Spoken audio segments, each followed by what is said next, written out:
5 মে 2013 রাজধানীর মতিঝিলে শাপলা চত্বরে ঠিক কি হয়েছিল? এটা নিয়ে মানুষের মনে রয়েছে ধোঁয়াশা।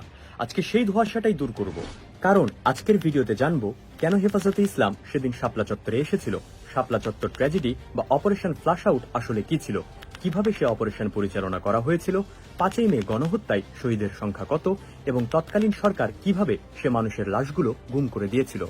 আসেন জানি বিস্তারিত।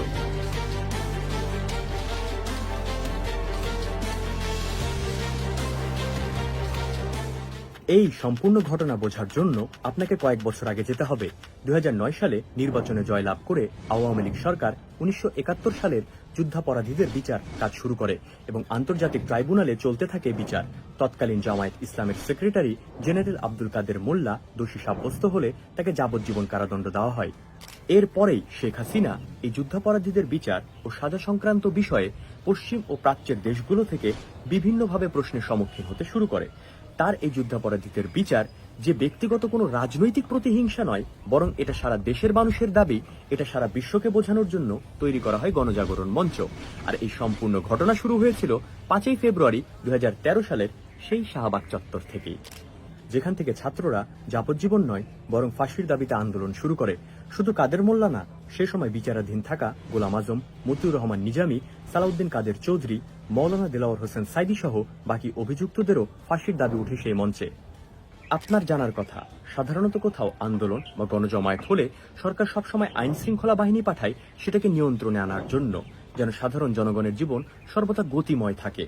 কিন্তু একটু ভেবে দেখুন তো, শাহবাগের মতো এত গুরুত্বপূর্ণ একটা জায়গা, যার এক পাশে পিজি বারডেমের মতো হসপিটাল, আর এক পাশে সরকারি ভবন ও আদালতের কার্যালয় সমূহ, আর অন্য পাশে ঢাকা বিশ্ববিদ্যালয়ের মতো এত গুরুত্বপূর্ণ একটা জায়গা আছে, সেখানে কি করে শাহবাগীরা দিনের পর দিন রাস্তা বন্ধ করে আন্দোলন করতে পারে?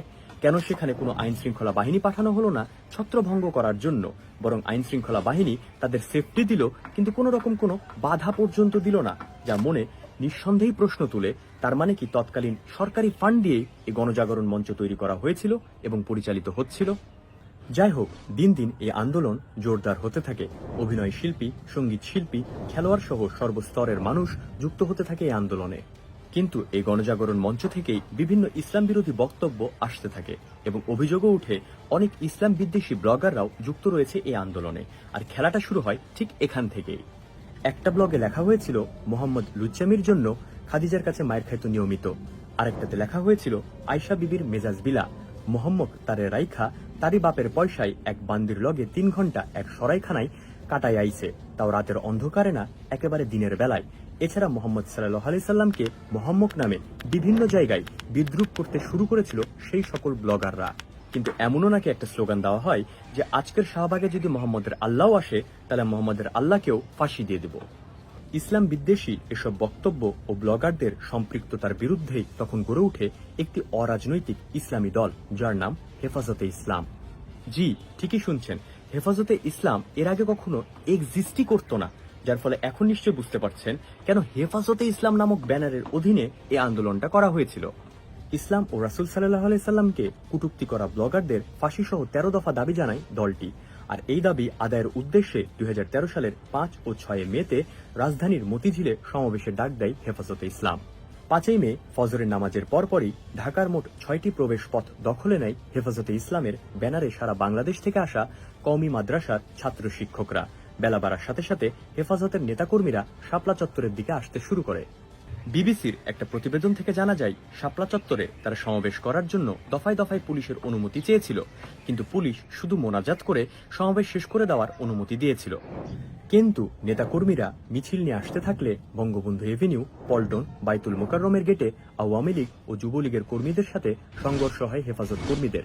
পরবর্তীতে পুলিশ অনুমতি দিলেও ততক্ষণে পরিস্থিতি একেবারে নিয়ন্ত্রণের বাইরে চলে যায়। দফায় দফায় আওয়ামী লীগ কর্মীরা আক্রমণ চালায় হেফাজত কর্মীদের উপর, আর এইদিকে বাইতুল মোকাররমের আশেপাশে ইসলামিক বইয়ের দোকানগুলোতে ধরিয়ে দেওয়া হয় আগুন।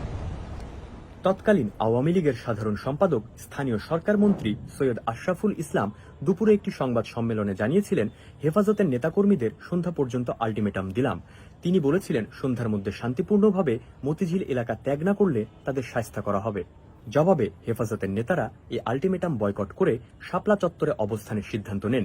সরকারের পক্ষ থেকে সিদ্ধান্ত নেওয়া হয়েছে রাতের মধ্যেই শাপলা চত্বর থেকে হেফাজতের নেতাকর্মীদের সরিয়ে দেওয়া হবে। তাই পুলিশ ও র্যাবের কয়েক হাজার সদস্যদের নিয়ে আসা হয় সমাবেশের আশেপাশের স্থানে। বিবিসির প্রতিবেদনে বলা হয়, রাত ৩টার দিকে দৈনিক বাংলা মোড়, দিলকুশা এবং নটরডেম কলেজের সামনে থেকে শুরু হয় অভিযান।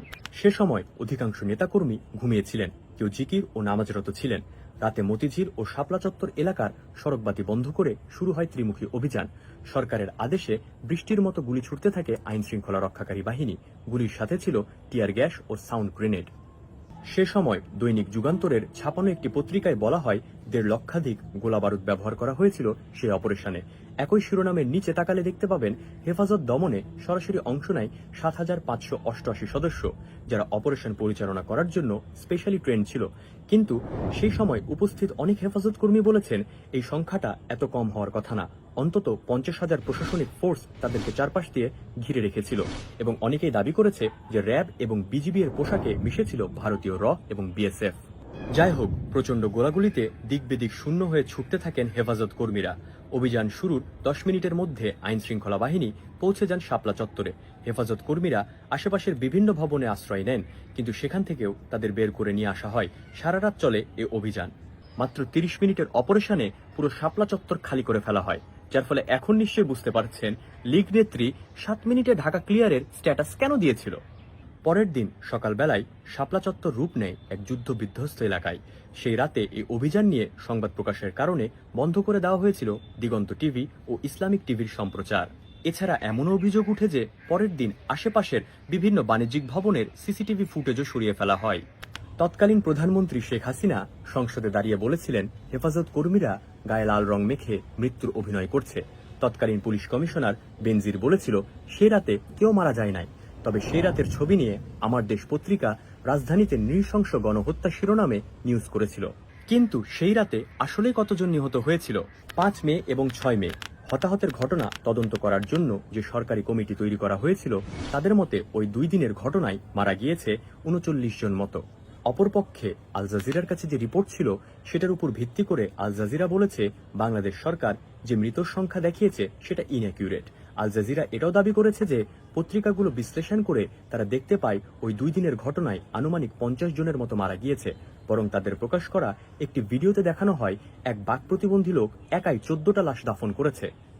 আবার এতদিন আওয়ামী লীগ সরকারের বিভিন্ন চাপের কারণে মানবাধিকার সংগঠন অধিকার তাদের তালিকাটি প্রকাশ করতে পারেনি, তবে তাদের তালিকাটিতে ৬১ জন নিহত হয়েছে বলে উল্লেখ করা হয়েছে। অন্যদিকে বেসরকারি লাশ দাফনকারী প্রতিষ্ঠান আঞ্জুমান মফিদুল ইসলাম ওই বছরের মে মাসে ৩৬৭টা বেওয়ারিশ লাশ দাফন করেছে, যেটা একই মাসে অন্যান্য বছরের তুলনায় প্রায় ৩ গুণ বেশি। তৎকালীন প্রকাশিত আমার দেশ পত্রিকায় তাকালে দেখা যায়, মোট নিহতের সংখ্যা ২৫০০ ছড়াতে পারে।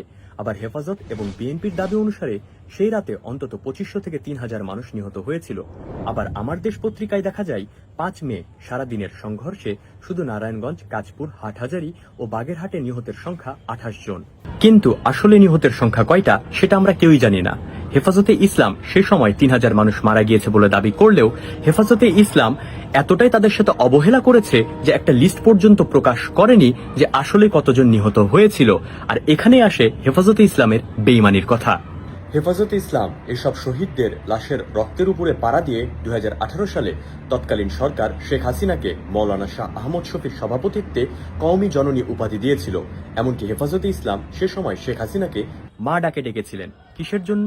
একটা কাগজের জন্য। কারণ শেখ হাসিনা তাদেরকে মাস্টার্সের সমপরিমাণ স্বীকৃতি দিয়েছিলেন।